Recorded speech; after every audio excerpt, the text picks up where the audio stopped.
England, telling us what we are and what to do. What does he mean?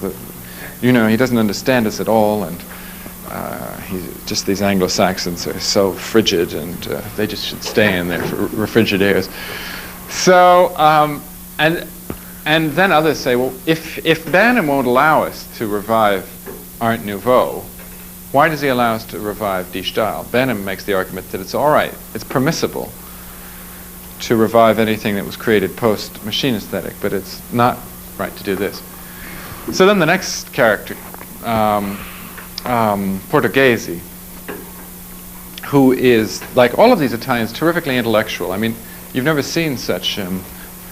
Portoghese has written 4 or 5 vast tomes, and I mean vast, and tomes. They're this thick on Michelangelo, Baroque Rome, and so forth. And so he produces his modern version of the Rococo and Baroque in these concrete villas, which swirl out in new spatial kind of plays.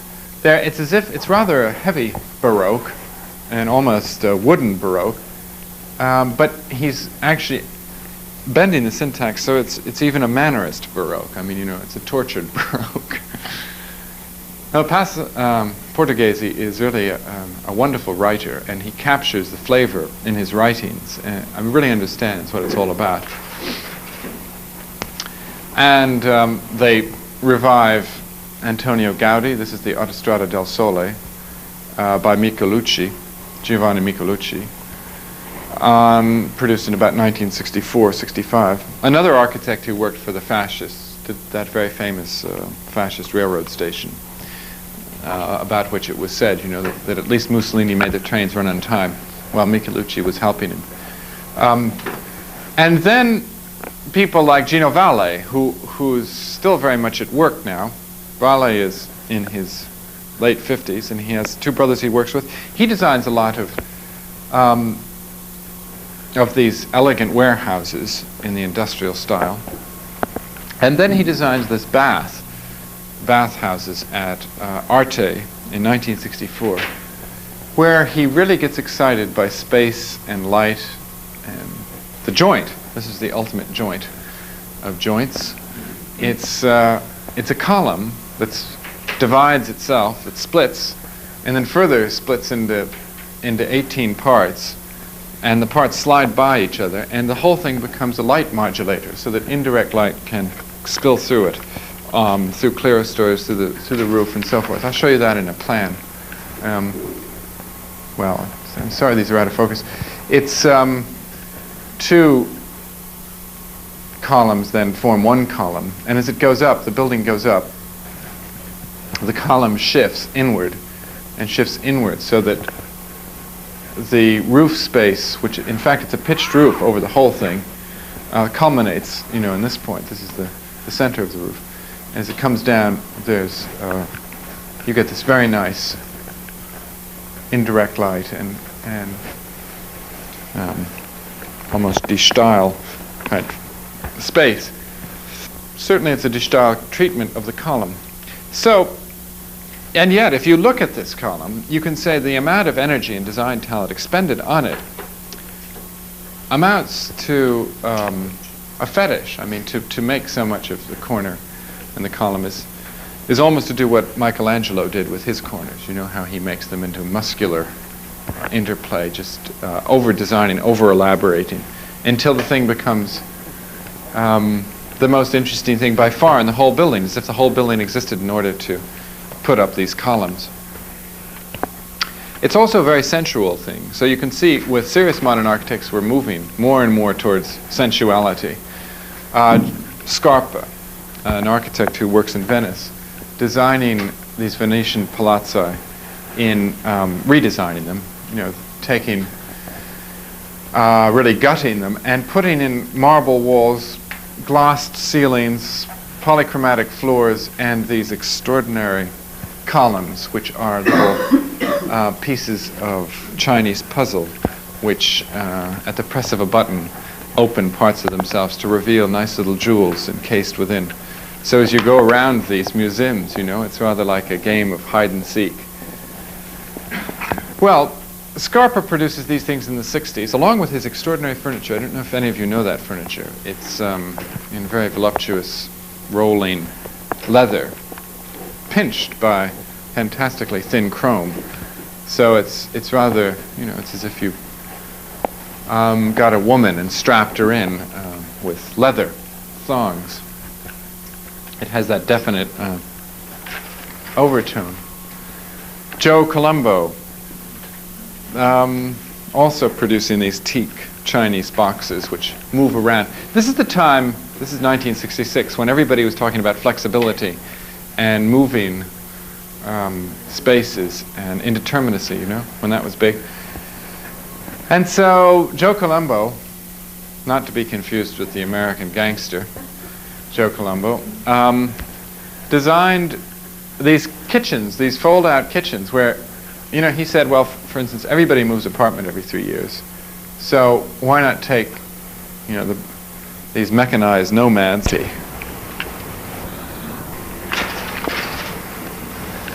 Okay, now to focus then on Domus directly. It's Gio Ponti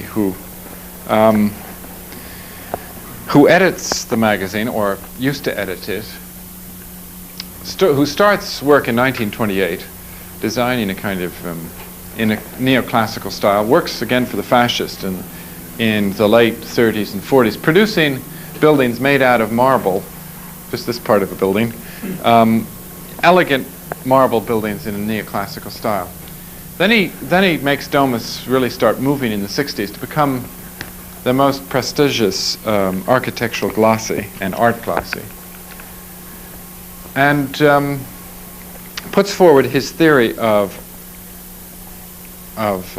joyful architecture, which amounts, in a certain sense, to the idea that great architecture is great business.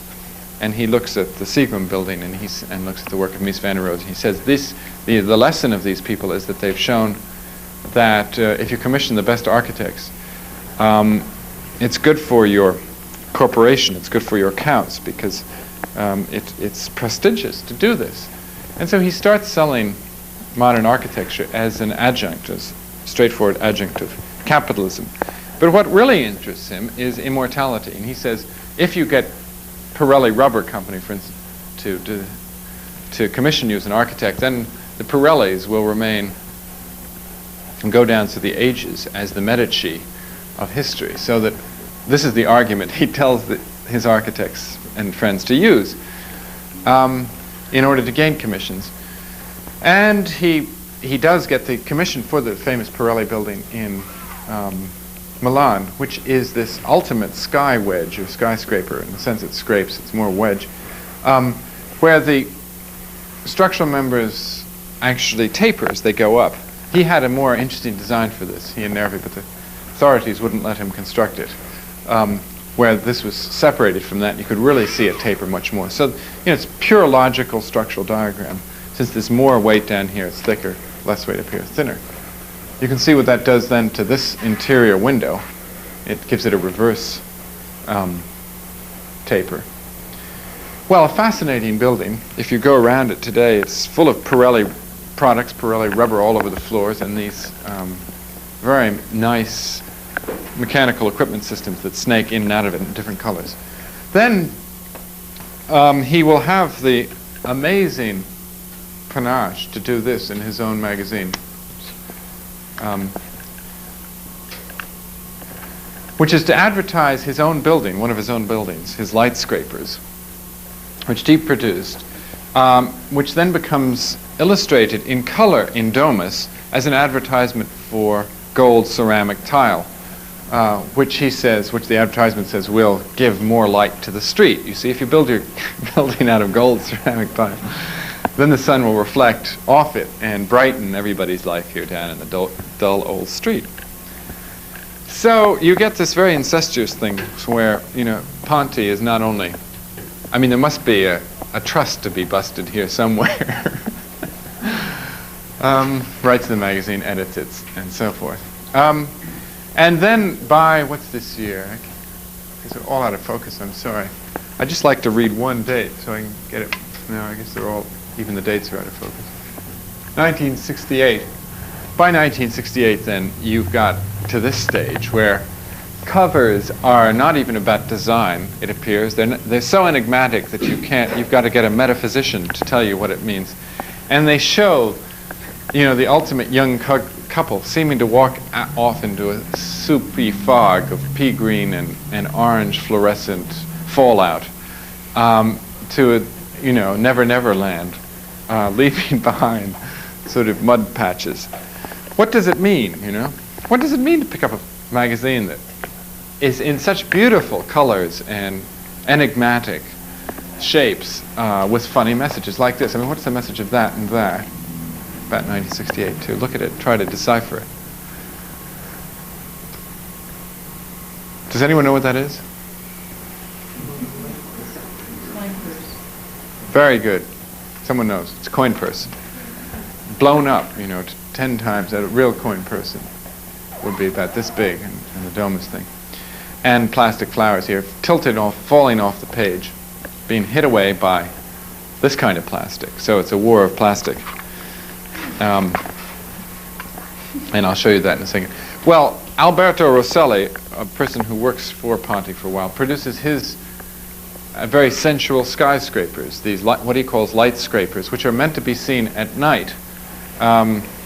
It's sort of reversing the definition of Corbusier that architecture is the masterly, correct, and magnificent play of volume seen in light. This is the masterly, correct, and magnificent play of light seen in volumes. And you can see what he does. He does it by doing what Frank Lloyd Wright does to his buildings, is to rotate geometries, two right-angle geometries here, and then accentuate the point of conflict. So you get very nice ambiguities. This is the point when I suppose ambiguity, this is about the middle 60s, just when the point when the Italians and Venturi and a few other architects are getting really interested in plans that do that. Okay, Rosalee's got light scrapers. And you can see on the interiors of Domus, you can see the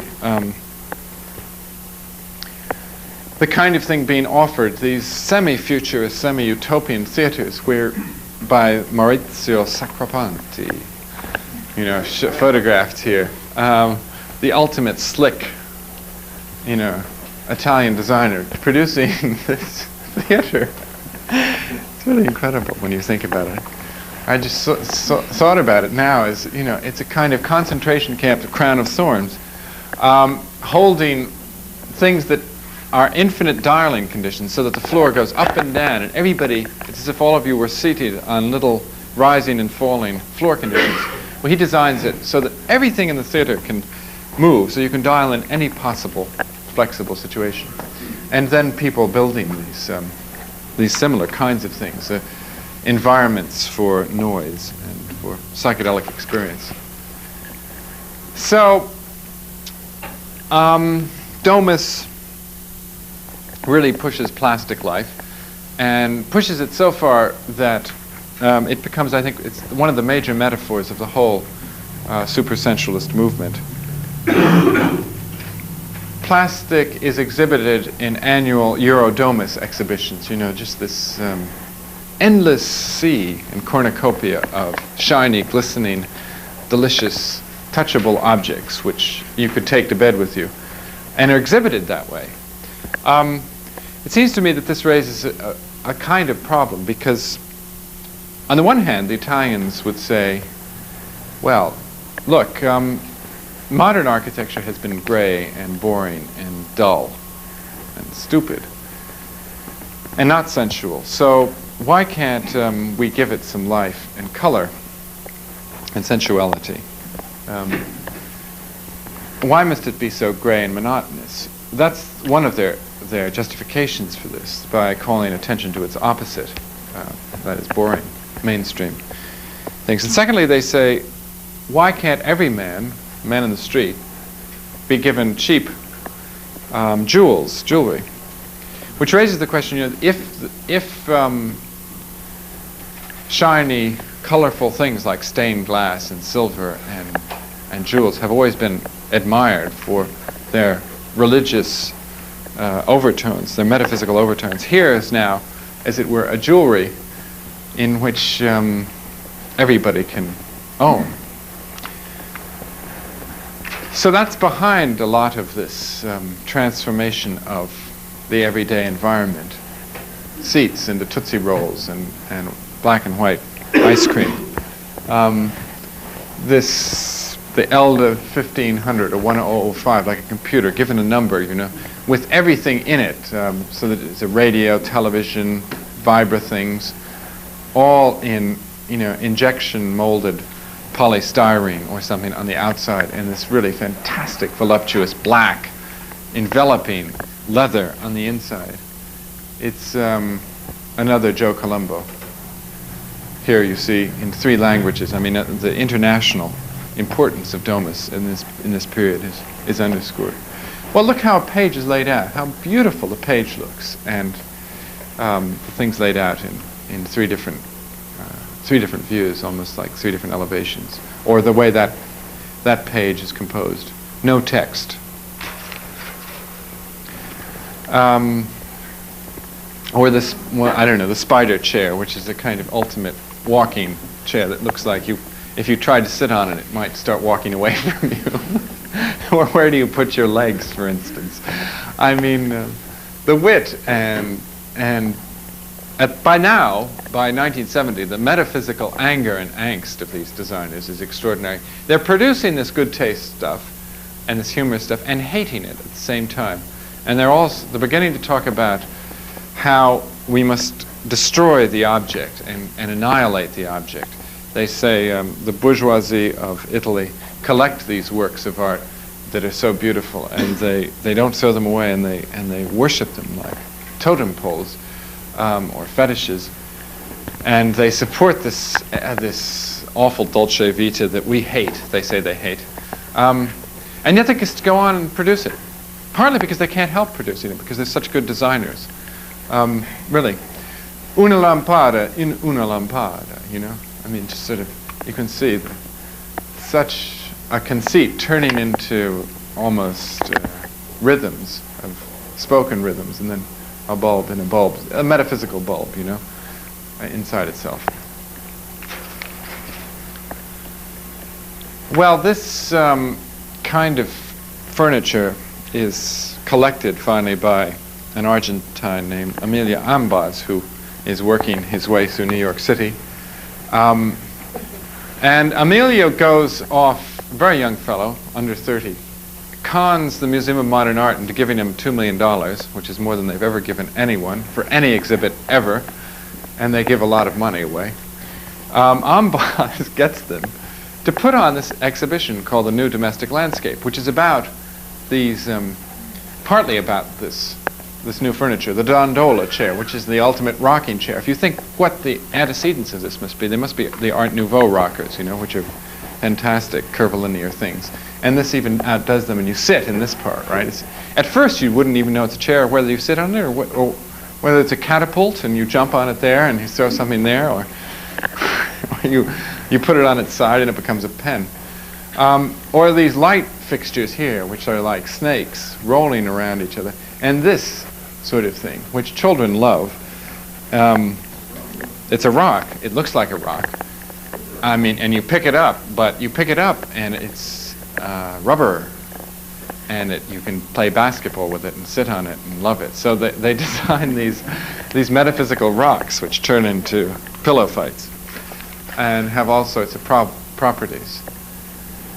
They pick up other people who are working the same idiom. Quasar Khan, whose name is designed like his furniture, you know, quasar, interstellar quasar here, photographed appropriately out of focus by me in his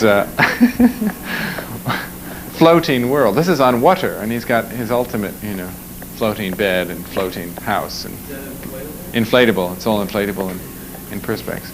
Or Francois Dalgré, our man from Montreal, who does everything in plastic, and who describes himself on his calling card as esthéticien. So, you know, this is an international movement. And in the exhibition catalog, Emilio Ambas distinguishes 3 positions. one position is conformist design, which is straightforward, good product design. Okay. The next is reformist design, which is pop art. The baseball mitt, which is a seat. You sit in that. And then contestation design, or I can't remember what he calls it, but they usually call it that, which is supposedly anti-design, but by a curious paradox turns out to be still more fun and games. In this case, it's Karma Sutra, named after the car. You see, pun on Kama Sutra. Karma Sutra. What to do with the car in the city. Turn the car into a house and make it so big and comfortable that, and include so many functions that urban man who spends 3 hours a day in his car can really start enjoying it. Well, this one shows the Karma Sutra with kind of extras out of an Antonioni film, I suppose, with their faces whitened and their bowler hats on. Or maybe they're out of a Stanley Kubrick film, I don't know. But there's a long justification for this Karma Sutra, for the car. And a lot of designers, who I'll be ending with, who I'll show you, Superstudio and Zoom, try to produce anti-cities or anti-design. And they're all Marxists. I mean, all of these people, or they call themselves Marxists. But they have a curious kind of Marxism, as I mentioned from time to time. For instance, this woman, who is, in a way, the most talented of all the designers, perhaps the most talented woman designer in the world now, Guy Olenti, with a curious first name, Guy. G-A-E. Guy Olenti. Designs a lot of things for Olivetti. Designs this, which must be the ultimate cornucopia showroom for Olivetti, you know, with Mother Nature or Mother Olivetti spewing out from a black hole here products in infinitude in all directions, reflected, you know, on the ceiling, on the walls, so that as you come into this thing, you see a trompe-l'oeil illusion of just the endless things being thrown out at you, and all of them themselves delicious and lovely to look at and pleasant to touch. All right? She does that sort of thing all over the world, and then for the exhibition at the Museum of Modern Art, she did this strange, enigmatic system of furniture or interior landscape, which was a series of plastic units painted in very shiny red, which were used as wall units, as beds, as desks, as storage cabinets, as refrigerators, as everything. So it's an attempt to make the house now explicitly into an altar. I mean, this is a red altar where the forms are even battered, and it's kind of Egyptian in feeling. So in spite of the fact that Guy Olenti, like the others, sort of has an abhorrence of the object, she goes on producing them. Here's her first really famous design. It's that kind of tulip shape or whatever shape lamp produced in the Neo-Liberty revival. Liberty style was the Italian name for Art Nouveau. And so this thing was considered as a Neo-Liberty kind of an Art Nouveau design. Here she is, here's Guy Olenti sitting here in, I don't know, showroom in Paris. Another Olivetti thing she designed. Well, you have to ask, to really capture the essence of this movement, of Dolce Vita, look at what their biggest commissions are, and they turn out, in her case, to either be prestige objects for Olivetti or else houses for art lovers. For instance, Agnelli, the connected to the Fiat family, and all of those people are terrific art collectors, so that they have commissions, you know, design an apartment in Milan for such a collector. And by curious coincidence, it turns out to be just the favorite building commission of the Art Nouveau designer. So in many ways, there are direct connections. I mean, the annual Euro Domus exhibition, the biannual Biennale, the Triennale in Milan, all of these things support these designers. Their commissions are nightclubs, Le Club, see another sort of repetition of words, Club Ultramondo, Club Ultramondo, Club, it seems to go on forever. there are a lot of nightclubs, there are a lot of boutiques, a lot of discotheques, a lot of firms like Comfort, which produce the furniture. I mean, the reason that Milan is the center, the world center of the furniture industry, is that it has maybe 30 or 40 small firms which can prototype designs, and so they commission artists and architects and designers to design the most incredible furniture, and then they have the annual Milan Trade Fair, which everybody comes from Japan, from America, and they've cornered that market. So if you look at all of those commissions, you find that in many ways they're similar to the commissions that the designers had in the Art Nouveau period. They're really commissions for an urban elite, for a sophisticated elite, for almost a jaded elite who spends their times, on these Tootsie Rolls, movable again, justified for being movable, in this brown thing with high gloss aluminum and polished aluminum. It's fantastic. I mean, as a club, this is 1968. As a nightclub, this was, it had a certain thing at that time. Here was the main interior with these movable projection booths and these movable sitting arrangements. Again, a high glass ceiling and so forth. If you think of the Fun Palace of Cedric Price about this time, or a bit before, this is it actually being built in a certain way. Perhaps the most typical of these designers, although he's not Italian, is Hans Hollein. And it's this candle shop, the Rillette candle shop, designed in the shape of two back-to-back R's here. It's kind of the logo of the Rillette company, which really dramatizes what's being exhibited within. You can just see little pieces, lumps of wax here as you pass along. First of all, it's in a context. I'm sorry the slide didn't show it, but a very traditional Vienna, where everything else is masonry and 19th century. And then you hit this fantastic piece of glacial polished aluminum here, and see just little glimpses of wax through there, or through the main entrance. You see wax, right on axis, and then you just see this air conditioner and lighting, mechanical equipment being displayed above.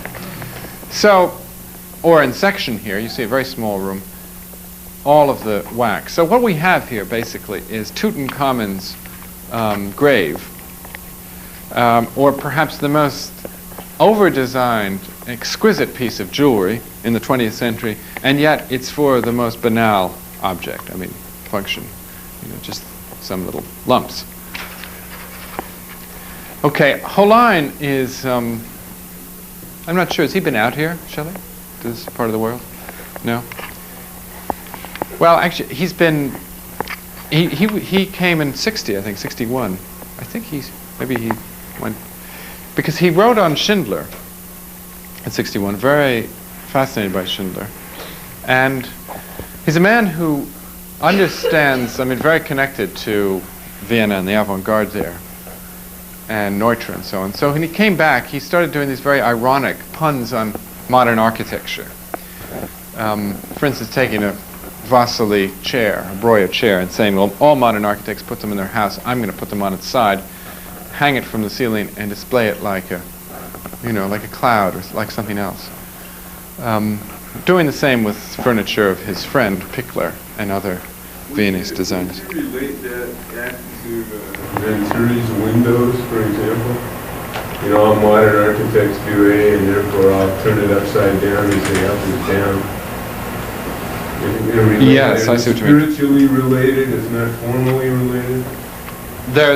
Do you mean the same kind of inversion you find of? The act of saying yes is no. A little bit like your act of saying Catholic and Marxist. Right. Yes, exactly. He's still attached to the meanings inherent in the modern movement and the 20s, and it's a kind of a nihilism. No. Not, on the contrary. I think there's nihilistic elements in this. This is 1968, 69, and he's aware of the electric chair of Warhol and so on. And the bullseye here, there are all sorts of nihilistic comments, but it's clearly something to be enjoyed and to be laughed over and to be, seen in a kind of witty light. So taking the Rosalee chair here, the Breuer chair, because he likes it. I mean, he loves that chair, right? But he can't, he can't put it there straightforwardly as if it's a proposition to Wassily Kandinsky, which it was, and as if it's a great statement of sitting. I mean, that's, I guess, just an interpretation. I mean, it can also be a Dadaist. Be a denigration, sure. I see. Okay. I think, though, in this case, it probably isn't. And this is very different, for example, from the candle shop or cantilever air conditioners, which is a more straightforward kind of, this is something different. Yes, but I think that this thing is displayed with such loving reverence, even though it's bisected by plastic and other things. I think it's, he's saying, let's look at how beautiful this chair is. And his last work in America, the Fagin Gallery, which has changed into something else now. I'm not sure what this is, probably shop for leather goods or something. He paints the side and designs the facade in the ultimate Viennese style. I mean, this is the homage to Adolf Loos. Loos, I mean, understanding Loos and understanding Hollein is very similar. They're both doing incredible things with columns. For instance, look at these two, in this case, chrome columns put together to block the entrance. What does this man mean? Columns go on either side of the entrance. They don't go in the doorway. And then cutting the doorway, with this little funny thing there. So, and then painting the whole thing sheer white. So this is the white architecture of Vienna and Lutz. Well, by 1970, it gets more dolce and more dolce.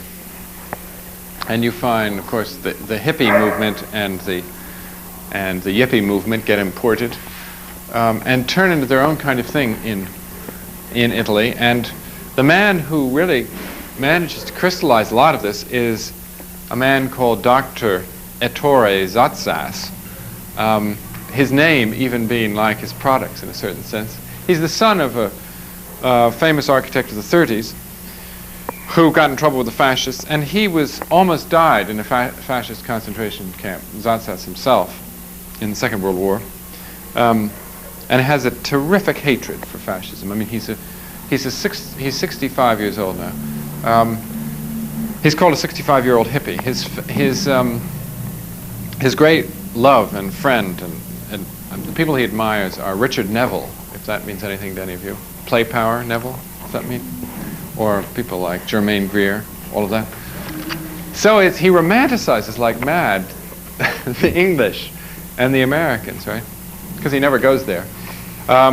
Maybe. But he produces, well, in 1960, up to 1960, he was doing very kind of straight, good design. And then he had a very close second call with death. He had a liver disease or something, and he got sicker and sicker and sicker, and he went into the hospital, and the doctors told him, well, you have a week to live, and then another doctor said 2 days. And he just, So finally, Adriano Olivetti, who's the great patron, came to visit him and said, what's wrong, Ettore? What are you doing? And he said, I'm dying. And Adriano, being the great patron that he is, said, what do you want me to do? And he said, send me somewhere where they will make me well. So he said, right, we'll send you to Houston, Texas. So he was flown off to Houston.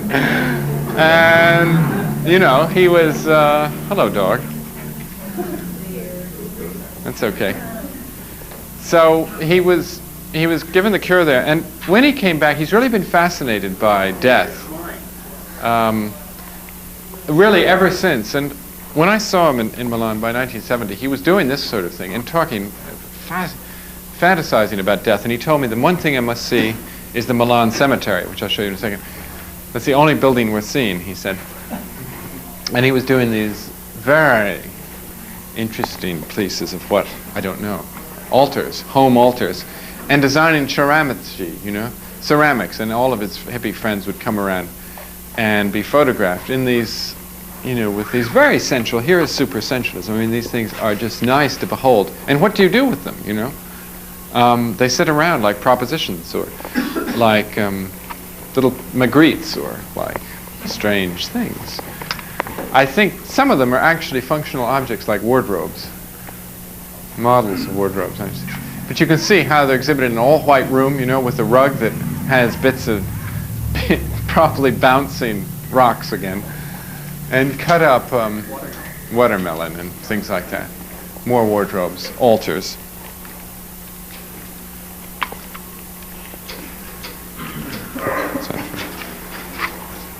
So when you go actually to the Milan Cemetery, you see, and you walk around it, you notice that the whole cemetery laid out as a gigantic 19th century city, with every building, that is every grave, visible from all dimensions. You see, it's the perfect architect's dream. It is ultimate utopia. No people. Perfect control over the building, so that it's finished quickly. It has an absolute integrity. In this case, it's Mussolini modern, the Palace of Italian Civilization. But there's a Sarin and orange peel here. There's Lombardy Gothic back here. There's Second Empire there. There's a little bit of Courbe modern here. And here, right up to date, is Dolce Vita in the kind of endless crosses in marble. So you can find every style, cheek by jowl there. It's the ultimate pluralist city. Very good place to visit. I recommend it. He's right. Sottsass is right.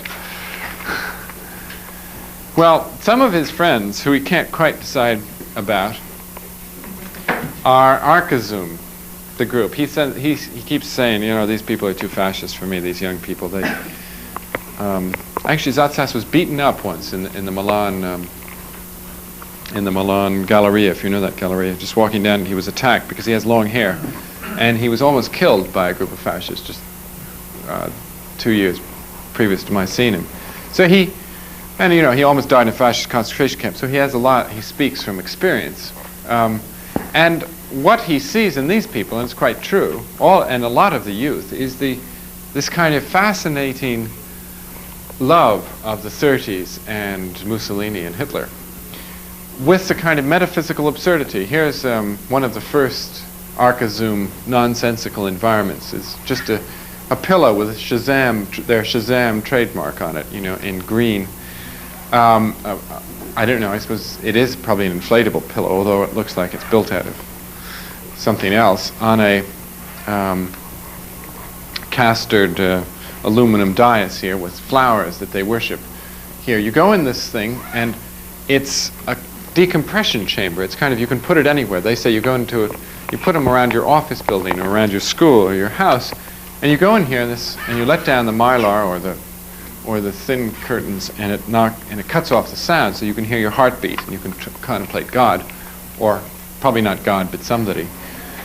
And they, like Sottsass, fascinated by the English, Bob Dylan, or Americans of just many sorts, like Buck Rogers, and obviously Art Deco's things, and Andy Warhol, and so forth.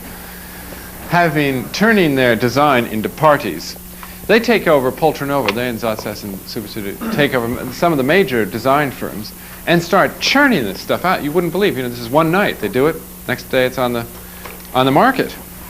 All looking as if it's made out of, or some of it looking as if it's made out of steel and aluminum and plaster, but they tell you, in fact, it's wood painted with high gloss paint.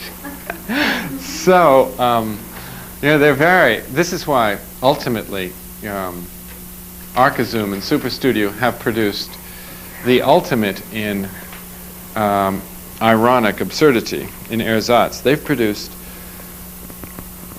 an alabaster lamp. Sorry, they've produced a fake plastic lamp made out of real alabaster, which sells, at alabaster prices as a fake plastic lamp. So they're always doing that sort of thing. Here's one of their altar beds they've got, which is an homage to Mees, as indeed this is, with with a leopard skin, it's an altar where you sacrifice a girl in leopard skin on, and you've got this thing. You crank her up here too. You see, they put in a crank for some reasons which escape me, and then it's this ziggurat shape, and behind it, do you see the reference? Black and Mees. It's Mees's marble, vein Mees marble all around it. Or this chair, or this chair. Now look at these two chairs as metaphysical chairs. You wouldn't even know that's a chair, would you? You think that's a doorstop. But you come along and you sit, and when you sit there, it goes away, that part, and leaves something for your bottom and your back. So in fact, that grid, that curved grid goes like that, and so these become the arms. Or the same is true in a sense of this one. The Mees, this is their Mees chair, and it has, they name it after Mees. And they hope it is the ultimate chair that renders all future chairs not necessary to sit in. It's two very simple triangles in chrome with this leopard or tufted pillow and this extraordinary piece of rubber here. So it looks like an ironing board that's on its side, You wouldn't even know, again, that you're supposed to sit on it. But when you come up and sit, again, this deflects and it goes right down there. So, irony, absurdity, taking a proposition to to almost a ridiculous or sur-ridiculous extent, really brings out the whole, to me, the notion of where these people connect up with Marxism and Christianity and Catholicism. If you, I think that to understand this work, you've got to understand the Italian movies and see that Dolce Vita is a key.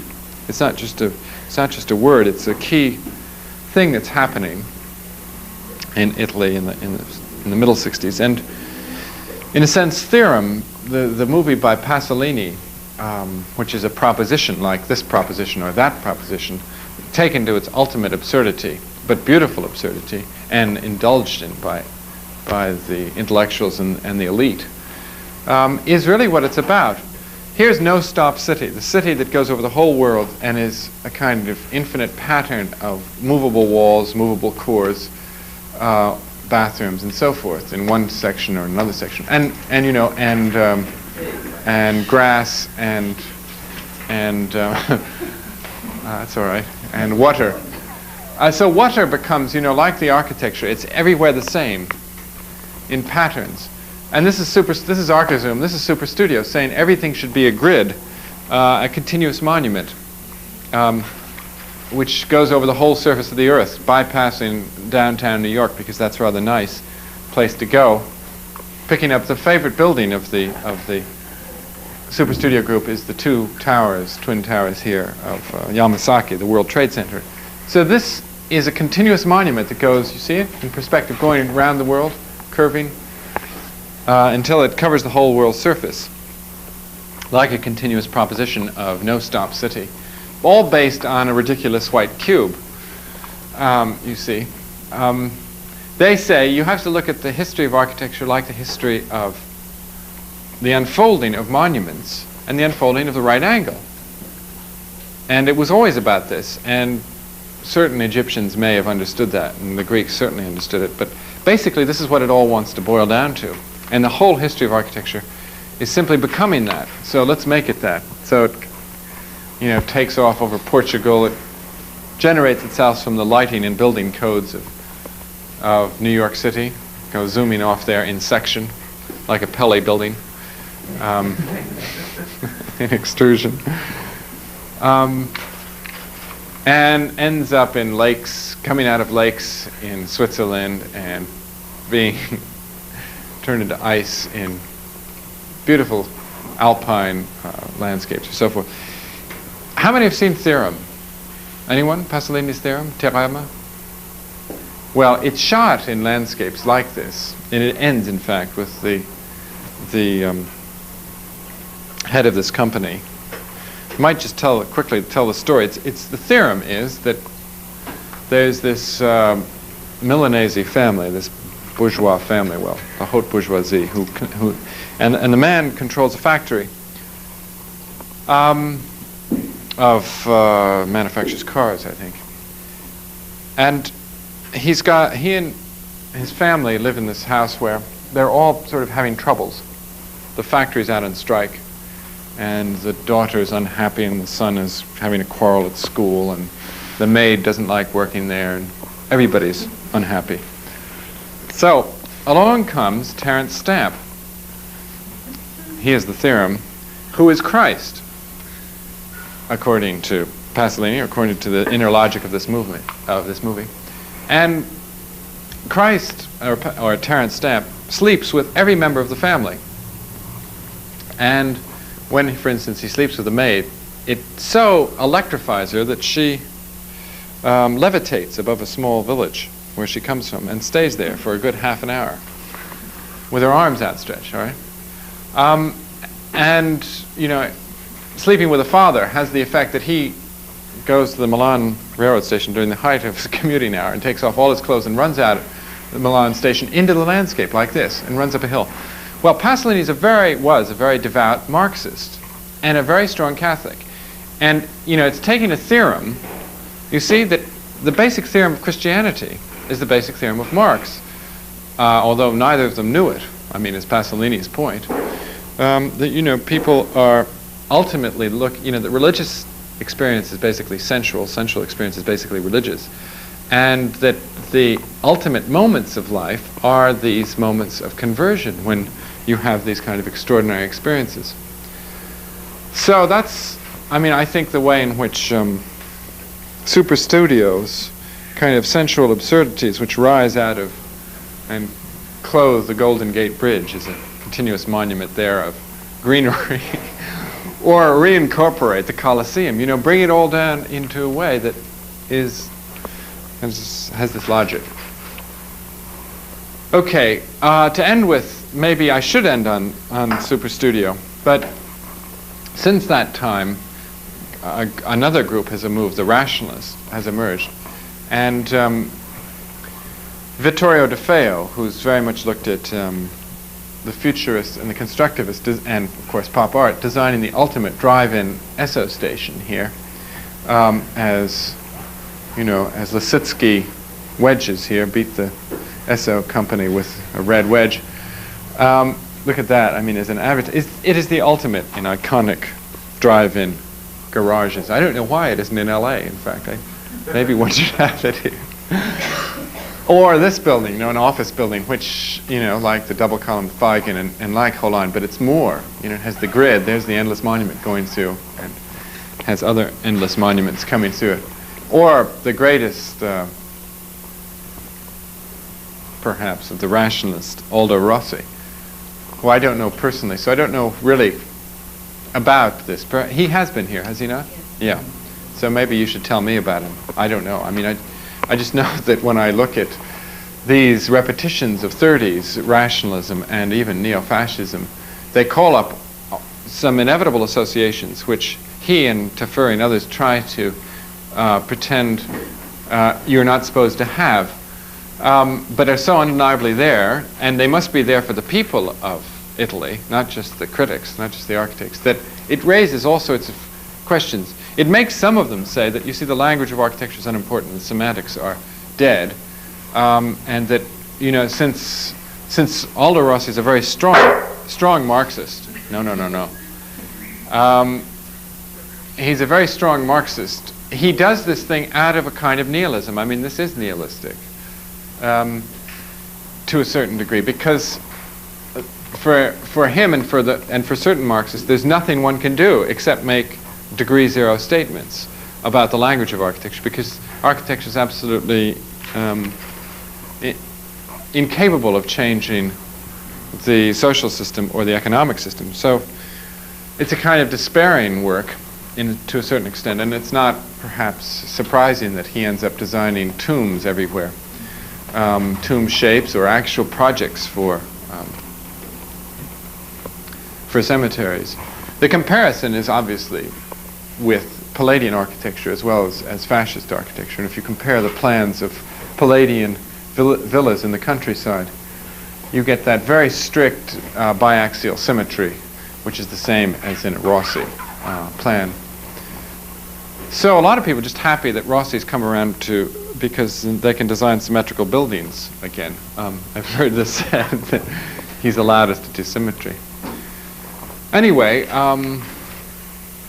he ends up doing villas in this kind of style, villas, and you ask yourself, what kind of Marxist people can afford villas that cantilever out over the hillsides in that traditional shapes? Well, so I end with this perhaps enigmatic symbol that you can buy in Christ with a price tag. Christ on a price tag, I should say, maybe. You know, this combination of opposites of Marxism and Catholicism, really admiring Marx because of the sensuality of his beard, you know, because he was a patriarch, because he was an old Jewish patriarch, because he had a nice voice, because he proposed masculine things to do, because he was a rational person, because he told you what to do, like the Bible, because of a lot of things that are perhaps secondary to Germans or Anglo-Saxons, but which to Italians are very important, and which in their kind of slight absurdity show, I think, a certain truth to them. Are there any questions? I don't know why you take something like that, Christ, so seriously, or at least why you give it the credit that you do. It's like, I mean, it's certainly an obvious kind of a thing. It's a little bit like a kind of a 25th rate Kafka comment. I mean, that sort of commentary, you know, it's a sort of an adolescent awakening to the evils of the dollar or something like that. You know, it's just not what I think you suggest that it is. I mean, there's no insight. You think I'm inflating it too much? Yeah. Well, I mean, you know, in a way, I think they're right that since the modern environment is so deadly and boring, and since modern designers haven't been producing interesting things, by and large, that there's a certain kind of justification for this thing just by the absence of it, if you know what I mean. So you have to explain why Domus and this work has exerted such a profound effect around the world. You can say, all right, it's all a complete write-off. Then why talk about it? Indeed, why talk about modern architecture? In my last lecture, I'm when you select a slide. When you select a slide, but the Italian work, yeah. But I mean, I think this work is challenging in a certain extent because you know, it's challenging just the straightforward fetishizing the object, don't you think? In that sense, it's slightly uneasy, and it's seen as that, actually. It's upsetting people. I mean, it's a very minor titillation, I agree. It's hard, and I agree that it's also a very old hat, you know, it's like bad Dadaism of the 20s. Maybe you feel that it's all been done before. That was my reaction. I got a terrifically long correspondence with members of Zzoom, and I said, you know, I can't believe that you're doing this sort of thing, because it seems to me that we've seen it all before, you know, in the 20s and the 10s when absurd architecture was put forward and all of these propositions. What's more, I can't take your Marxism seriously. But yeah. There's a little more to it than that, in the sense that if you want to talk philosophically, that everything in fact has already been seen. So if you want to take that position, then you wouldn't say anything or write anything or build anything, and I don't mean that at all. Because there's certainly things that are in the book of Job or something that are human experiences and come around and around, and will come around again and are valid. But I just make a judgment on this thing that it's a cheap thing. Which part of it, though? Well, I'm referring specifically to the Christ with a price tag, which is supposed to pass for. I mean, it's a bit of a Harvard Square or a Telegraph Avenue freshman thing. Well, all right. Let me. I mean, I use it as a symbol because what I would like to show is the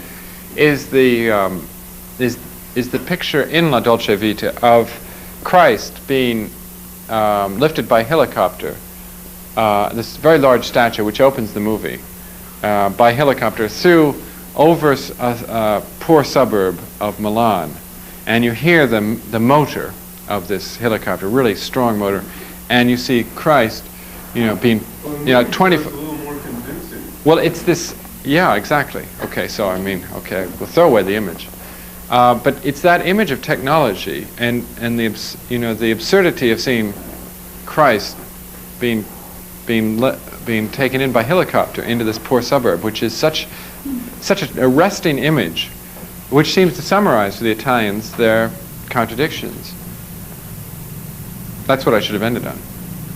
There was an interesting thing that I think took place in the middle 60s in Italy that you didn't mention at all, which is the antithesis of all of this stuff. I have a friend from Florence and another friend from Bologna that I went to school with who were there at that time, who were not very interested in doing architecture at all.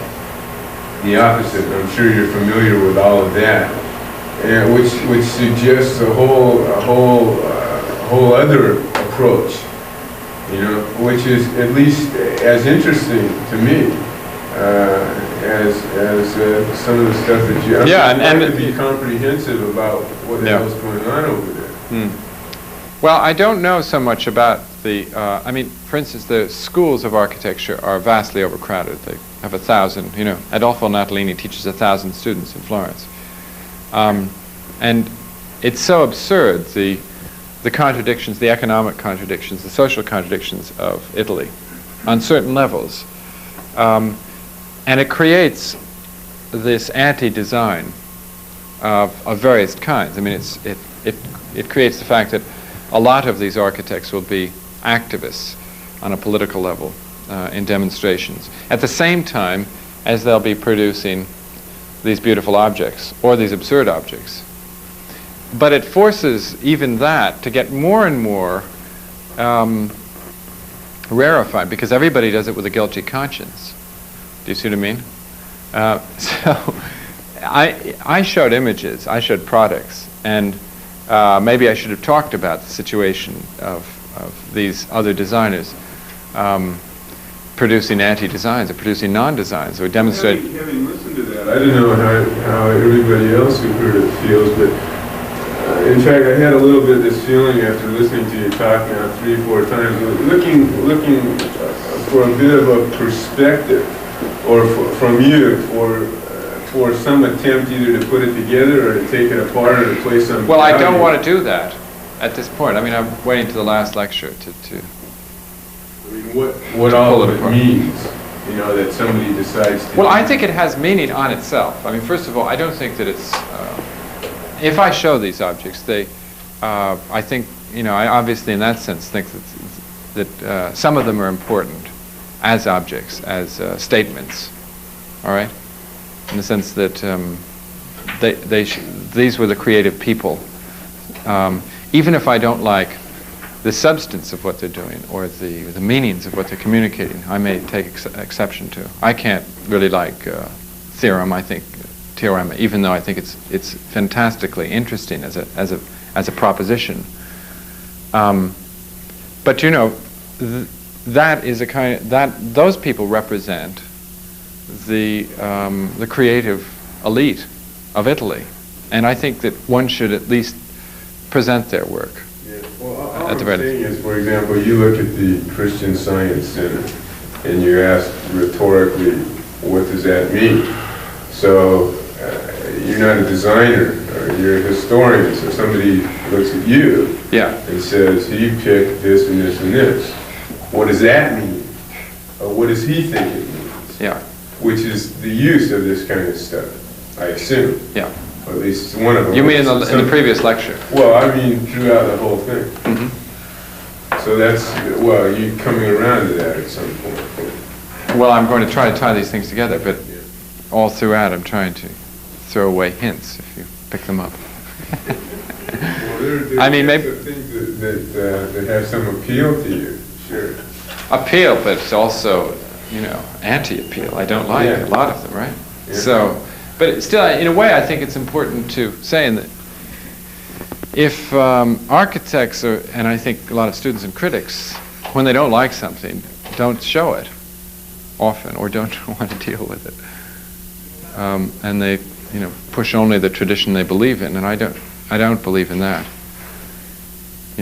Turning every lecture into a polemic about what you believe is the right way for architecture to go becomes distorting. I think what you talked about a little bit the other day is that there seems to be nothing. In fact, you had this discussion with a one-way discussion with Bernard Zimmerman, about which essentially seemed to me anyway that everything was acceptable, which is kind of an architectural nihilism.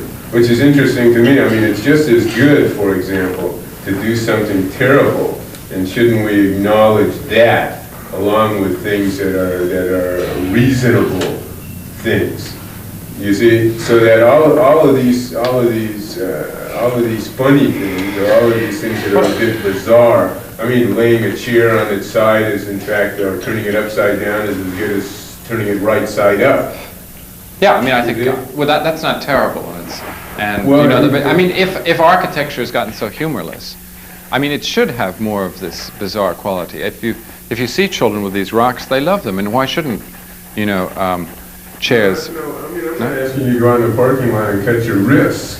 What I'm saying is maybe you do that next.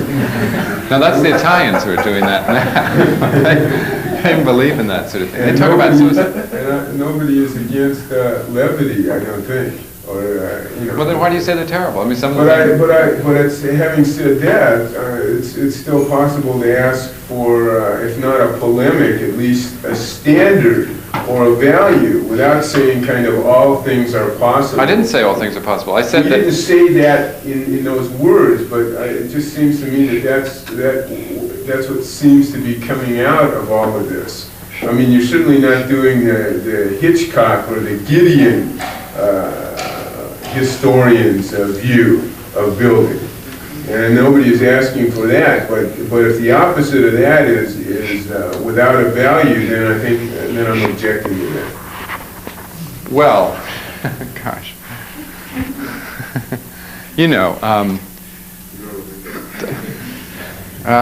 Hitchcock, to me, is without enough value. He doesn't. He's a cataloger. He's a describer. He's a person who just simply reiterates things. Well, right? And I would say that maybe I'm reiterating too much, but I'm not. I don't think I'm leaving you in too much doubt as to what I feel about each of the things. No, I don't want to argue the merits of Hitchcock, except the cataloging thing has a virtue in the sense that it insists on inclusion of certain things and excludes a whole lot of other things. Yeah. And if the opposite of that is to throw in everything and to say, well, this is good and that's good, and look. But my thing. You read it that way. You're not reading the point. I don't think. I read Charles completely different from you here. I think he's making his point more pointed than I care for it to be pointed, but I think it's certainly coming through that way. The description of just showing things doesn't mean that anything other than, I take it from the standpoint of how he's trying to develop his point as I expect it to end in the final lecture without having seen the final lecture. But I read it the other way. I don't read it as everything is. Well, I don't know. Aside from sort of the obvious bad guys like Edward Durrell Stone or something, I don't, who everybody can agree on, Well, in this case, I'm trying to support people who are at least creative, even if I don't like their ideas, And I think it's important to sorry, I missed that. Right. I would say, and I was reading most of what you're showing tonight as being something that you feel negative about, not positive about. Positive I feel only positive in the sense of saying that it existed and you'll accept it at that level, but that I feel positive about the creativity. You're moving to the antithesis as you wrap it up, I assume. Yeah. Okay, so I'm reading your comments negatively because I assume Right. they're going to be negative. Well, and the level of content, I suppose I'm against most of the content, if you force me to take position. But at the same time, I think what I'm showing here is creative stuff, right? And that's great, all right? So, I mean, I would support the creativity, but I don't necessarily support the ends toward which it's being used. And that's hence the irony in all of this.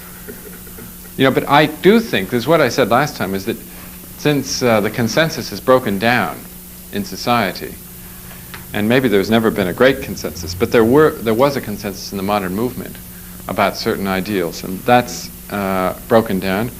And I think it's maybe irreversibly broken down for very good reasons. You know, we're in a pluralist society, and the pluralism is maybe more important than the kind of consensus we can have now, because if we have a consensus, it's going to be on a very low level, almost the level of cliché and level of platitudes and truisms and, you know, and really boring statements. So maybe that's part of the reason you get these very individual kind of tangents. Because our society, our larger society, can't decide what is of value. And well, you participate in that. That's all I'm saying. I mean, I'm not asking for anybody to force a consensus. I'm only saying that theoretically, somebody like you have, I mean, it isn't out there. It's right there. I mean, you're writing, if you know what I mean. So yeah. that if you were, I mean, assuming that what you would propagandize for, although I'm sure you don't like the word, but what you would stand for and stand against would have in fact some consequence, you collectively, then the kind of thing that you're talking about falling apart sort of out there, in fact, has something to do with you and the positions that you take. So for example, if Gideon or Hitchcock takes a position as a historian, a position which advocates certain things very strongly, then, and that gets to be somehow history. You know, I mean, what is history anyway? I mean, it's what these guys who are propagandizing for certain things come along over periods of time and are strong advocates for. Yes. So it's not only a designer's retreat, you're talking about a historian's retreat. Well, no, I would say it's the historians, not a retreat, it's they haven't advanced to where the creative people are. I mean, I frankly find people like Gideon or Hitchcock or Scully advocating, when they do advocate, two small areas. I mean, the situation's richer than, say, Scully's book, what is it, The Historian's Revenge, or The Shingle Style, which is a great table-thumping defense of himself. And the shingle, and having discovered shingles, and then finding, you know, Charles Moore and Venturi and a few other of his graduates of Yale University, you know, and making that a whole thing, as if that was the most relevant thing. Whereas I'm against that by its nature. You know, that's kind of elitist. I prefer to be wishy-washy pluralist and show a few other strands. That's progressive of you, and that's all right. But I think what's funny is that however dubious the shingle style thing is, yeah. The fact of the matter is that when the guy gives a talk, or when the guy writes a book, or when he puts something in a magazine, that seems to have these kinds of reverberations, which in fact create opinions. Yes. That's all I'm talking about. And those opinions, everybody starts to pick up and say that's the way it is. And that's what they teach in history classes for the next few years. If you take a history class at Yale, you'll think that's what it is until he changes his mind. No, he's just created one of those kind of good taste categories, which is what he's been talking about. Yeah. Scully creates a good taste category, or Venturi creates a Yeah. good taste. But if you don't do that, I mean, I understand that. But by default, if you don't, yeah, but I think you may be asking for the impossible, my friend. Of course. I mean, yeah, but it's how impossible impossible. I mean, you know, all right, we could try a battery of 16 slide projectors, and I could really go at Italy with, you know, for about 6 hours here, and saturate you with densities. But no, but I mean, what do you ask for then from a historian, from a lecturer? It's a rhetorical question, anyway. Let's put it that way. Then if I don't ask you, I just ask myself. But I listen to you. I listen to you, and I watch what you show.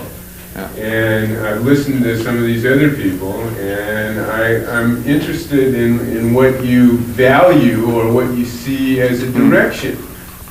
Not that you're so virtuous that you appreciate everybody's opportunity to create, and offer their thing and all of that.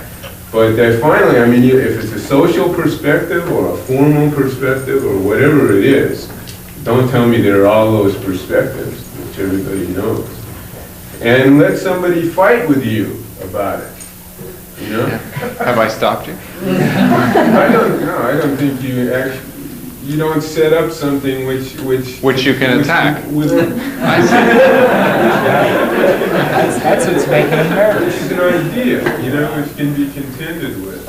I think that's a distinction I would make between what you're saying at the moment and some of the other people. Well, yeah, because I'm not trying to, if I tried to formalize this movement, or several, because I have shown several, and I've tried to show how they, how the classical Nervian modern architect and the rationalist thing gets turned into what I've called the supersensualism. So or the Dolce Vita thing.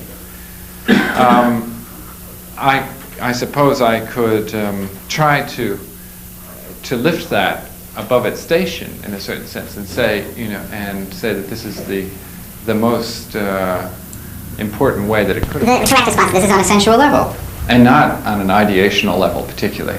Hollein said, the purpose of architecture is no longer functional or even technological. It's simply to make a sensual beauty. That's the kind of propositions these people are putting forward in their statements and in their work. And some of them say that, go beyond that. But they don't go beyond in any profound way. All right? When Zzoom talks about revolution, they say, we must have revolution from within society. We must work for the bourgeoisie. We must produce their objects and so forth. It's not a very high or profound movement. Nevertheless, it's alive and it's enjoyable.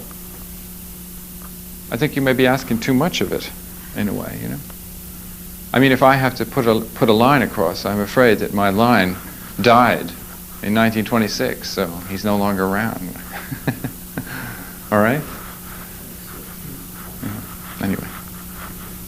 What do you think of what's happening in Bologna? I understand a very interesting government and planning system. I don't know too much about it, but it's the historic compromise of communism with Christian Democrats and with democracy, and whether the mayor of Bologna, if those of you may not know, is a very strong communist mayor, and he's really introduced a kind of communism that exists nowhere else, which, on a kind of cosmetic level, he's cleaned up the city and made it work fantastically well, which other Italian cities haven't worked well. He's cleaned all the monuments. He's introduced and supported a kind of rationalist architecture, which of course then turns the sign of fascism into the sign of the well-ordered, good communist city. He's used arcades in effect, as the people's architecture. And it's anonymous, so it is a kind of strange coming together of a lot of these strands, the whole 1920s utopian strand of socialism with mass architecture. And the Italian situation, I mean, no one knows what's going to happen with whether the Communist Party is free enough of communist ideology as put forward by Marx. And if it is free, if this is not then something else and shouldn't be called communism, whether it's free of Russia, whether it can can support a parliamentary situation when it's against parliaments, right? I mean, how can it be elected and be against the notion of election? I mean, or within a bourgeois parliament. So no one knows. And I suppose the only test will be in what happens. Bologna actually is a bit more than that, at least in concept. They had Professor Tange, who did a scheme that which maintained the old city and did the sort of Tokyo-based circus out into you know, with a kind of a conventional spine and all of that, which in terms of imagery is certainly a kind of a conventional. But that hasn't been built. I was told that they were going to build it, but I don't know what they don't know. I also understand that nowadays clean up the statues and the arcades, but on the planning end of it, a lot of the buildings that were being cleaned up, they were being renovated from the inside and they're being taken over by some sort of a public fund, which is owned by the little town units, you know, little neighborhoods are divided up into precincts that actually own the property as it was taken over from the dying out monasteries and, you know, other people who gave up relinquished control. Yeah. So there's a whole system to a rehabilitation. Yeah, and they had 3 or 4 different building types, which evidently when Caesar's built in the Baroque period, there were actually these 3 or 4 different types of buildings in the center part of the city. Yeah, I mean, there's a lot of substance there that could be studied, I think, and learned from. I don't know much about it, except that it's worth knowing more about. Any other questions or disagreements?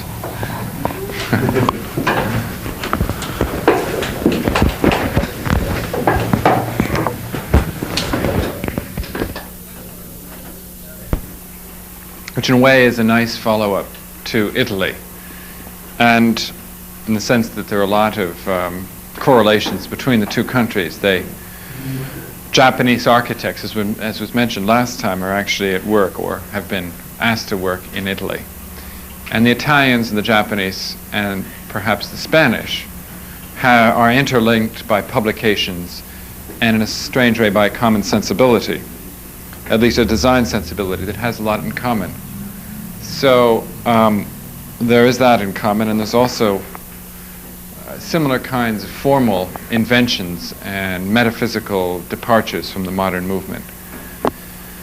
I should mention, therefore, that it demands, as Italy demanded, a kind of willing suspension of your disbelief, of your categories as Anglo-Saxons. Perhaps even more of that, because the Japanese really have ways of looking at the world and philosophizing which might look to us like caricatures or contradictions, straightforward contradictions, but to them aren't contradictions. And this stems from an overlay of 3 basic different religions: Taoism, Buddhism, Confucianism, and, well, I suppose really not Confucianism so much as Shinto, the emperor cult. So that a Buddhist can hold 2 opposite positions often and experience them as complementary rather than necessarily evasively contradictory. I mean, whereas you would probably go to jail under certain circumstances if you held a yes-no position on certain things. You don't in Japan, and it's almost normal. That's a kind of background to everything you'll be seeing here. So I ask you to try to look at things which might otherwise look familiar, to look at them as if they're unfamiliar and as if they're not just Western copies, as is often thought and said. Could I have the first 2 slides, please?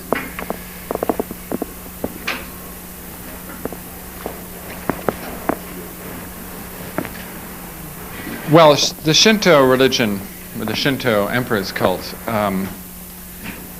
has given modern architects a lot of metaphors for design. And one of the interesting paradoxes of Japan is the paradox of why they accepted modern architecture so readily, whereas in all European countries and in all traditional countries there was a battle for modern architecture. In England it took 20 or 30 years before it was accepted. And now, as Sterling mentioned in his talk, it's been rejected. So modern architecture really lasted only from 1951 to 1975 in Britain. Well, in Japan, it was accepted very easily, almost without any struggle. And by 1960, you have major architects, such as Kenzo Tange, practicing with a large volume of work, being accepted in popular culture. Many critics and historians have tried to explain this as caused by the fact that traditional Shinto architecture, or the traditional Katsura black and white architecture, were precedents. And if you look at this traditional architecture, you find, for instance, that they treat wood in its unfinished, unpainted, rough, or natural state, so that it's rather like Frank Lloyd Wright's use of wood, or Gropius's use of materials, or the Bauhaus training to use materials in a natural way. In fact, Gropius went to Katsura and wrote a book on it. Kenzo Tange also wrote a book on it.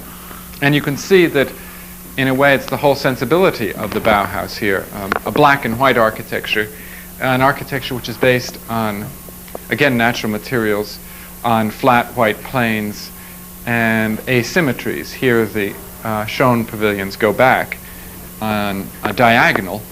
There's very subtle diagonal planning, which they call a flock of geese flying in formation, but is known in historical terms as echelon planning. It's based on rectangles which overlap on their corners and retreat in a very subtle way. A plan, for instance, that's influenced Aldo van Eyck's Children's Home, if you know that. So here they are, designing this in 1615 for the emperor and his family in Katsura, outside of Kyoto. This detached palace, which is on the most beautiful landscape garden in Japan. Wasn't that designed by the emperor himself? When he was in retreat? Well, it was designed by an emperor along with builders. The thing is that, in fact, it was added to by his family over 100-something year period. So it hasn't been designed by any one person, but it's quite right that the emperor played a direct role in laying it out. And here you see the foremost shown pavilion with its moon viewing gate, which looks directly out over the lake. And you see how careful each element is treated: natural materials, natural elements, and elements that man has cut.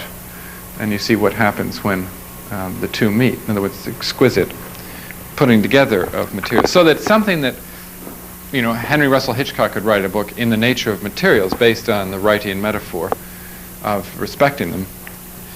You can see, when you look at it, the more you look at traditional Japanese architecture, the more you find modern architecture wherever you look, which is the reason that historians think it was accepted in the 60s. In this case, it's the Shinto temples, those at Ise, which I photographed here, I-S-E, place Ise is the main cult center for the emperor.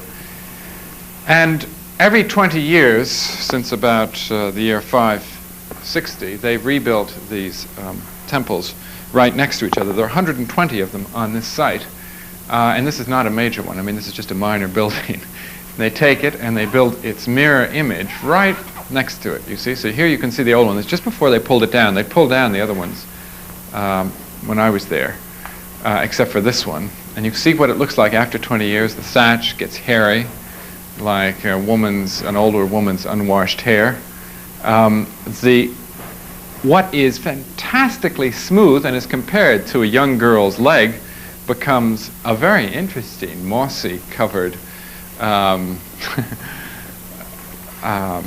series of wooden members after 20 years. So, age and change and recreation are built into this system.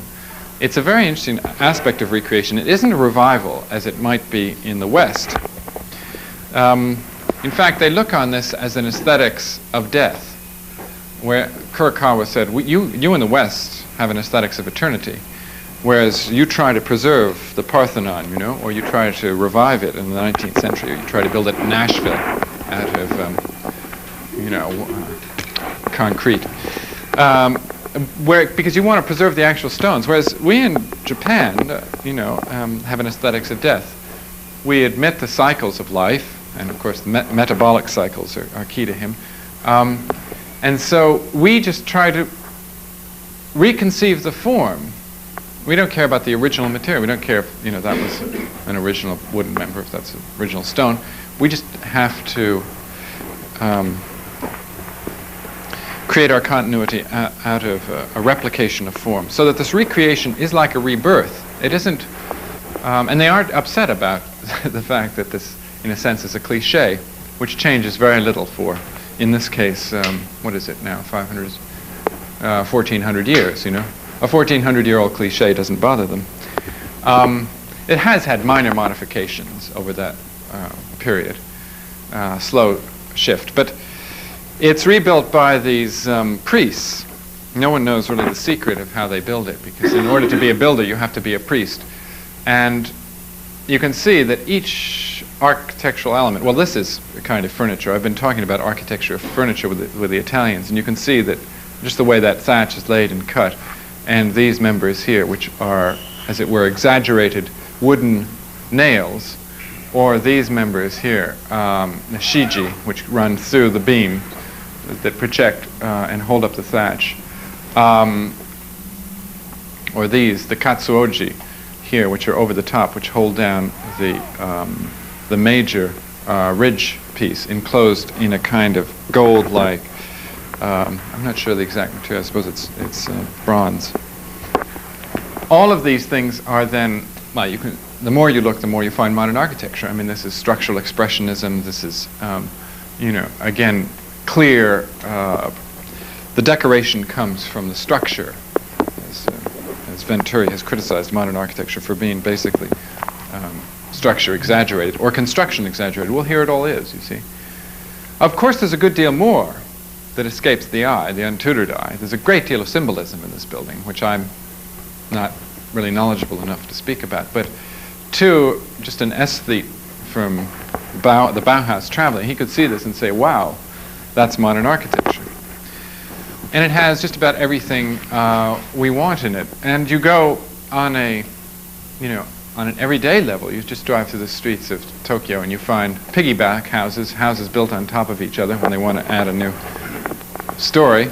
So you find a kind of ad hocism there, and self-build in using a kit of ready-made parts, which you can buy, some of them mass-produced.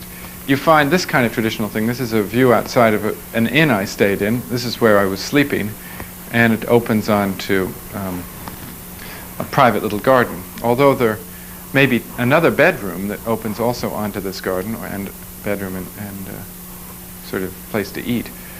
You're never aware of anyone in the ryokans, in the traditional inns. Well, so, you know, look at the sliding screen built on proportions of 6 feet by 3 feet, roughly the tatami mat, or exactly the tatami mat proportional system, which underlies most of their building. So here you have mass production and interchangeability of parts, flexibility, all of the things that, you know, modern architects put forward as if it were new, or as if it was the essence of what the revolution was about, had already existed here. So you've got, it's quite inevitable that you find people like Bruno Taut, when they go to Japan in 1935, just absolutely raving and saying, Christ, look, what took us 1,400 years to get to this stage? But I'm not sure that all of that's an acceptable explanation. And, well, let me point some other things out before there are other problems, you see. For one thing, you find this kind of building being built in 1937. It's by an architect named Watanabe. And it's the National Museum of Art. And it's built in the Ueno style from here up, and it's built in reinforced concrete, kind of Western style from there down. So it's a typical kind of compromise and confusion of that period in Japanese architecture. There were some modern architects who moved to Japan in the 1920s, and so the situation was confused. And when I asked a Japanese student why they accepted modern architecture, she said, oh, it's not because of mass production, it's not because of all of those things, it's simply that we accepted everything from the West, and we have Louis XV, Louis XVI, all the every single revivalist style of the West is here, and modern architecture is just one more. You know, and a lot of Louis Kahns. Everything you care to mention, we have. We can replicate faster than you can give it to us. They told me, for instance, they have 200 architectural magazines, all right? And I'm sure that most of those are sort of like concrete limited and things that aren't very interesting. But a lot of them are good. And two of them are devoted solely to importing ideas from the West, and 2 or 3 solely to exporting their ideas, you know, in English, like Japan Architect. So with their 200 magazines, architectural magazines, and with their publishing 12 times as many books as the next closest country, publishing into their language, I mean translating, you see that the Japanese import ideas and export things. They turn our ideas into their things and sell them back to us in one form or another, in terms of Sony television sets or modern architecture, or what have you. You know, they're people who understand the information game and who are the quickest on the uptake on certain cultural ideas. Roland Barthes, the French semiologist, when he went to Tokyo, said, and Japan, he said, this is the empire of signs, because these people are aware of signification in a way that no other culture is. Well, there are all sorts of anomalies that I'll be touching on. For instance, here's a view from the hotel I stayed in when I was in Tokyo, which Kurokawa, the architect, put me up in very happily. I mean, they're terrifically hospitable. I never asked him to, but he just put me here. I looked out of my room and across this vast panorama of 14 or 16 million people disappearing into the distance, and down on 7 levels of circulation, in terms of different types of traffic. I mean, you can't see it down here, but you'll have to believe me, the trains and boats and canals and buses and railroad and cars. At 6 o'clock in the morning, 2 baseball games going on, and I'm not kidding you, 2 company baseball games, and just at that time, the Japanese All-Stars were beating the New York Mets 3 games to 2. When I left, I don't know the outcome of that. But you know, the American GIs taught them baseball, and they taught us how to lose. Here's a building that's in the Emperor's compound. The Emperor's, I think, and I'm not quite sure what it does, but I think it goes on there for a very big thing in the center of downtown Tokyo. Here's another center. Here's the Shinjuku Center. And there are other centers. This one was designed in 1899 in the Second Empire style. And it's a really kind of bad version on the exterior of French Beaux-Arts architecture, with, you know, the layout in the French Beaux-Arts style. But on the interior, it's an extraordinary piece of, well, just the most lavish use of mirrors and chandeliers and so forth. So you can see that student, when he was telling me that it's confusion that caused the acceptance of modern architecture, may have at least part of the case. Here is, for instance, the National Theater, which won the competition for the National Theater in 1964, designed by a company, and a lot of the architects work in these large companies, contractor companies or engineering companies or architectural companies. It was won by this company, and it sits here as a 100-meter long version of an 8th century storehouse for wood, which were traditionally on the compounds in temples and Buddhist temples and in Buddhist areas.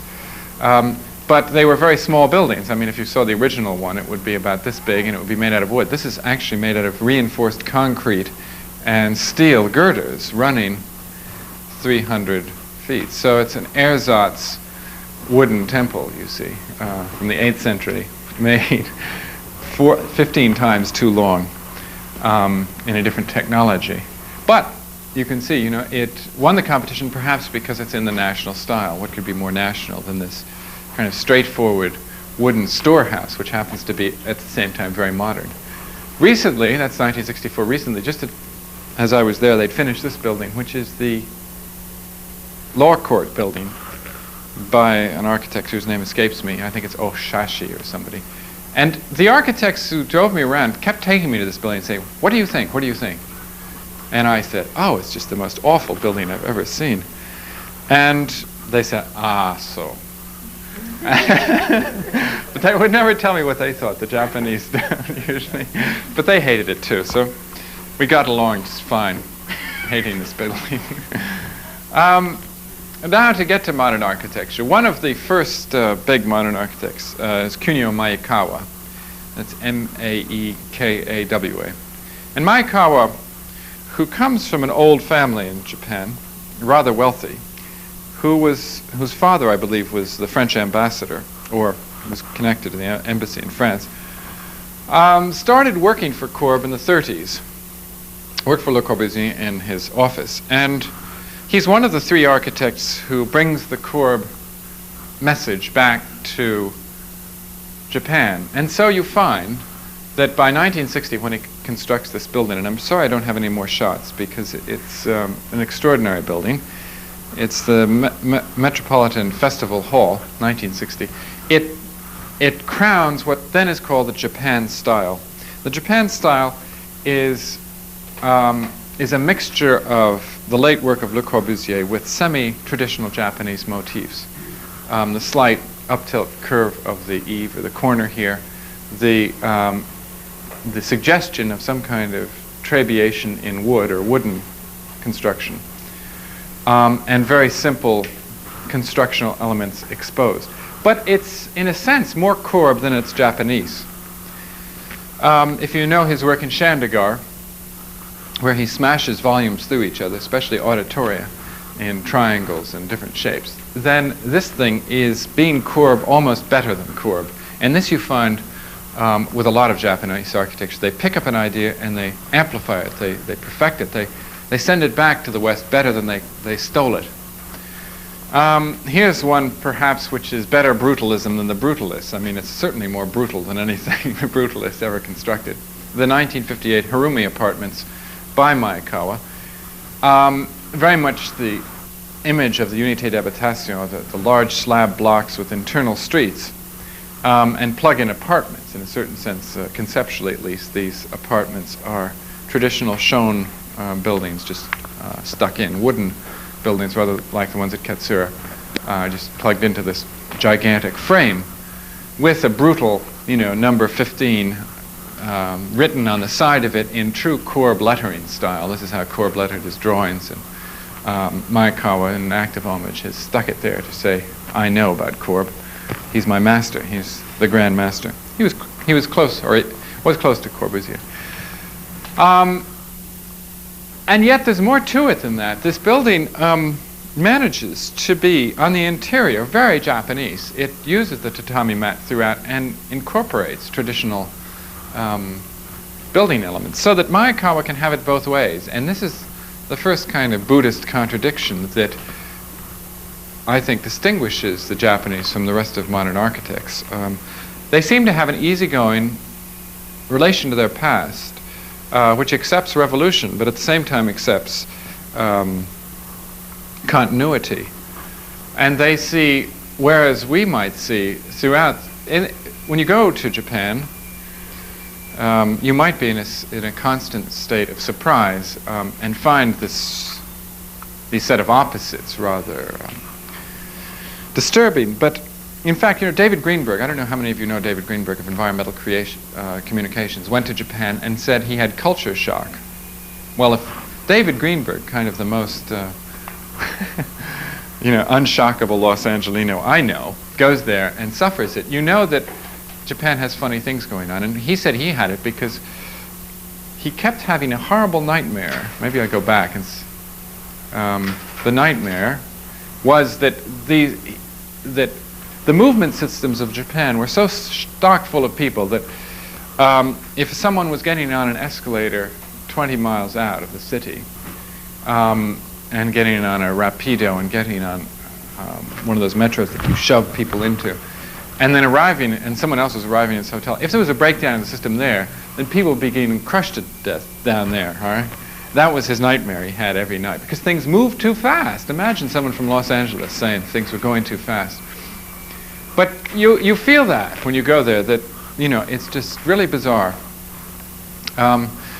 Maekawa has gone away from modern architecture, at least, and he tried to stop building the last three or 4 years. He said that we're destroying all the cities, and there's nothing that a modern architect can do right. But then he was prevailed upon to build, or he just, you know, he had to get on with it. So he's building out of brick. And he thinks that by putting brick on a building, he can humanize it. And here is a large bank in the Marunouchi district, in the business district of Tokyo, just built, you know, humanistically out of brick. Here you see a film being shot there.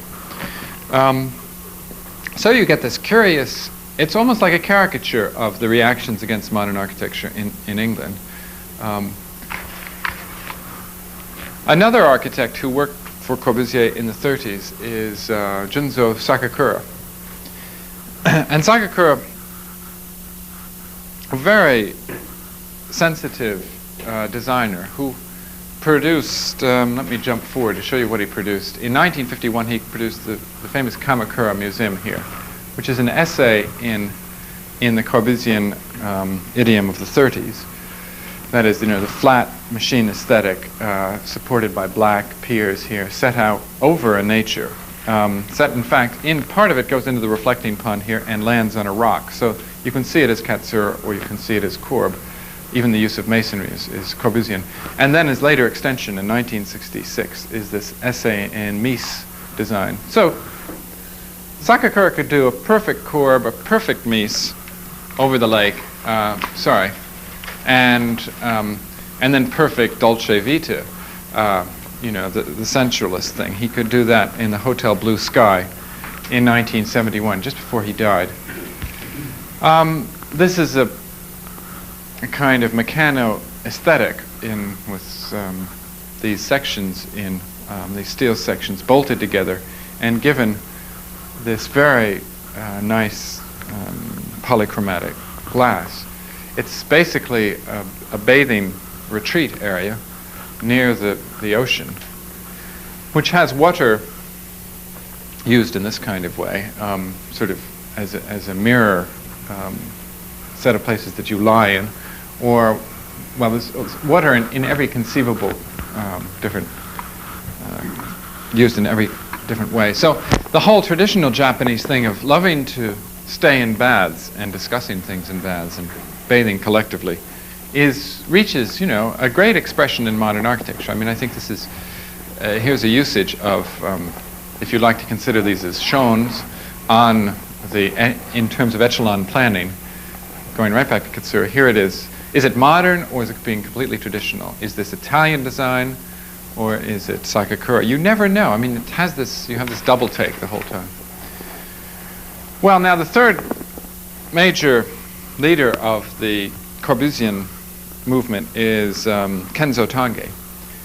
And he doesn't work with Corbusier as far as I know, but he definitely knows him well from meetings in Italy of Siam. And he represents the new guard taking over along with Team 10 from the masters.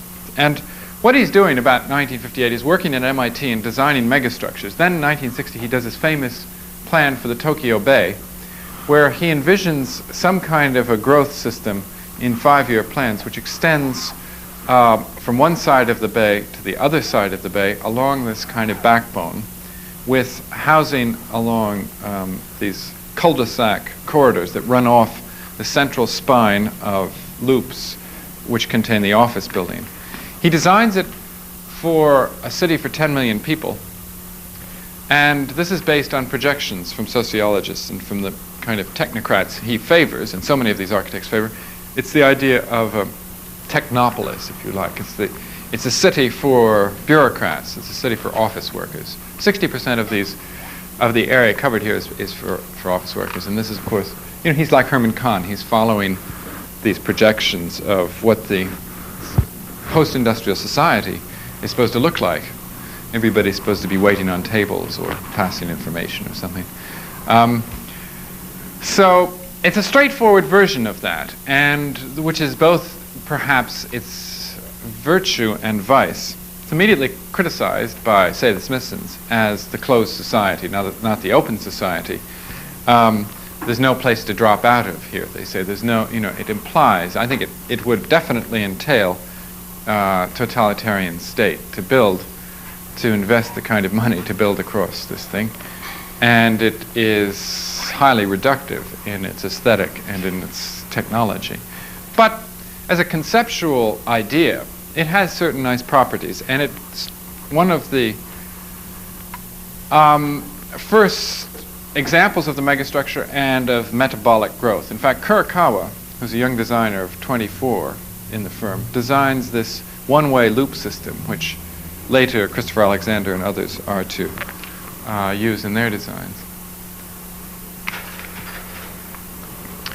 At about the same time, Tange is building a lot of buildings and carrying forward the Japan style, the Japanese style as it's called by Robin Boyd, the Kurashiki City Hall here, which you can again analyze as a Corbusian reinforced concrete building with the expression on precast elements, or you can see as a wooden storehouse again, with an emphasis on constructional elements in concrete, but definitely mirroring the traditional wooden brackets and beams.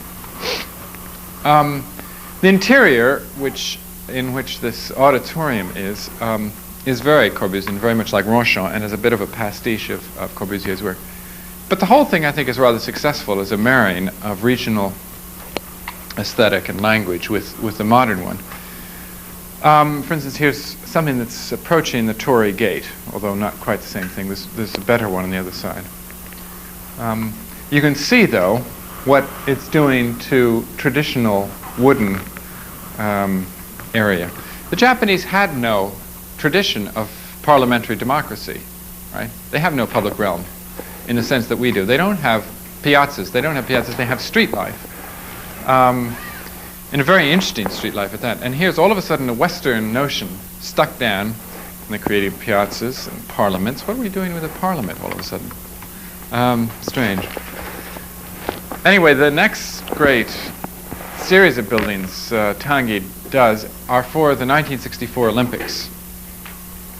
And he produces two gigantic stadia side by side, one a large one a smaller snail, which is behind where I photographed. Here's Kurokawa, by the way, trying to get out of my photograph. Tange is using, again, these very Japanese-like forms. The Japanese will always accentuate the roof from the first Shinto shrines, which are just gigantic roofs in thatch, with these very strong ridge members here. He will translate that into kind of hyperbolic paraboloids here. And then, for instance, the battered form in Japan, the battered post, which is notched off at its top, he'll use that form here as a kind of structural member to hold these gigantic cables here. Here's the entrance. It sucks you in. You see, it's a kind of wraparound snail which pulls you into the entrance that side, rather like a vortex. And then, as you're engorged into this stomach, you sit along here and watch the Olympics down here, or in this case, figure skating, or people jumping off there and diving. It's a very pleasant space in many ways. It has all sorts of nice kind of mixtures of repetitive structures with lighting elements, indirect lighting, and so forth. But you can see that Tange is getting obsessive about mechanical equipment by 1964, that he's been reading his archigram, and he's making, extracts into rather large orifices, which unfortunately turn black after they've been used several times. So brutalism is becoming a bit too brut, and there's a reaction starting to set in against Tange and modern architecture. It's a small reaction, but it's there. Another building he completes at the same time is the St. Mary's Cathedral, built for the Catholics, who constitute a very large sect in Japan. And again, it's a fantastically masterful mixture of modern hyperbolic paraboloids with Christian iconography, because here's in plan, it is the traditional cross, and it happens that the traditional cross can map into a hyperbolic paraboloid on its corners in such a way that the corners become places where with stained glass, they become natural entrance points. So like transepts, like the north or south transept here, these points are functional points. And of course, there's a natural heavenward flight of your eyes along the ridge. So I think in one of the most devastating diagrammatic buildings, it works. My God, it's a hyperbolic paraboloid. The perfect church, the final solution to the cathedral problem, right? Nothing more to do. Well, it's also, after you've thought of that and looked at it for a while, it's probably a very banal building. It's just, after it's swept your mind away, you're left there rather. It says nothing more really after that, I don't think. So another problem, looking at Tange, looking at a lot of these very facile designers, in the later 60s, he builds part of his city of the concepts of the city over Tokyo Bay, the office building part, which consisted of a lot of vertical pylons, servant space, and served space between it, these bridges here, in the Yamanashi Broadcasting Building, or in this little small part of his scheme, it's the Shizuoka Newspaper Company, 1968, designed along with Isozaki.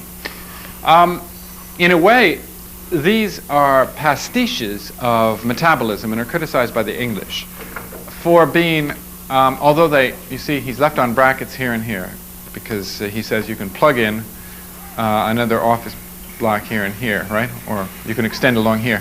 And he's shown that these things are different height to suggest growth and so forth. But the English say, well, this is the most immovable kind of architecture ever designed. And in fact, far from metabolism being open-ended, it's rather closed.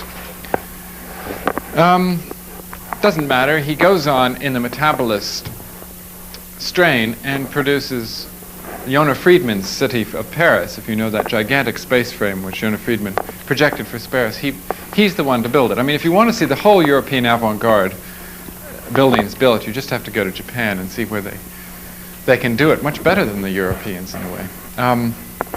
Here's the theme pavilion at Expo 70 with its gigantic theme of the sun coming through, growing through the overall structure. And hung from the structure are various pods, various plug-in capsules, living units and so forth, designed by different architects. And these movable systems here, which I don't know if it shows the robots. No. The robots of Isozaki. Anyway, those are some of the robots, but he actually had robots that moved around here, and movable seating systems. So that Archigram's plug-in city, in a sense, is coming to fruition as Expo 70. It's a movable city. It's one that, plugs in and walks around. The metabolists were, in a sense, doing this before Archigram started. And one of the first architects to do it, if not the first, was Kiyanori Kikutake, who studied as a doctor, wanted to become a doctor, and then gave it up because he liked building in wood. But it's these two early experiences which led him to form, or so he says, led him to formulate the idea of metabolism. He got the idea from, studying the metabolism of the body. And he said, why not consider architecture like cell division, self-fission, you see? Here, one little cell goes off, and soon it's two, and soon it's four, and soon you have a lot of little cells. That's growth. So a city he projected in 1960 was a series of plug-in cells on these gigantic and really inhumanly gigantic sails of megastructure with, you see old Japanese symbols here in a kitsch form, zooming up. I don't know what they were, but maybe they were just more apartment buildings. Then his marine city, which comes just right after that in 1960, the same year, which is a series of round cylinders with plug-in capsule units stuck into it and hollow cores, floating on top of these gigantic artificial land masses. Well, since 80% of Japan is mountainous, and since they have a population of over 100 million, 105 or so million, they have to build over the water, so they say, or at least in this extraordinary way. So this is how Kikutaki and Tange and so forth justify what they're doing. Here's a curious version of that city. It's a city which is under the sea rather than over the sea. He's decided to take those round cylinders and dunk them in the water so that people can sit in their bedrooms and watch fish fly by. I mean, swim by. So you see there, floating city. Well, he's built part of it. This scheme now has actually been built as Acropolis 75. So that, what is utopian in 1960, invariably becomes fact in Japan a few years later. Here's the his tower, his famous landmark tower in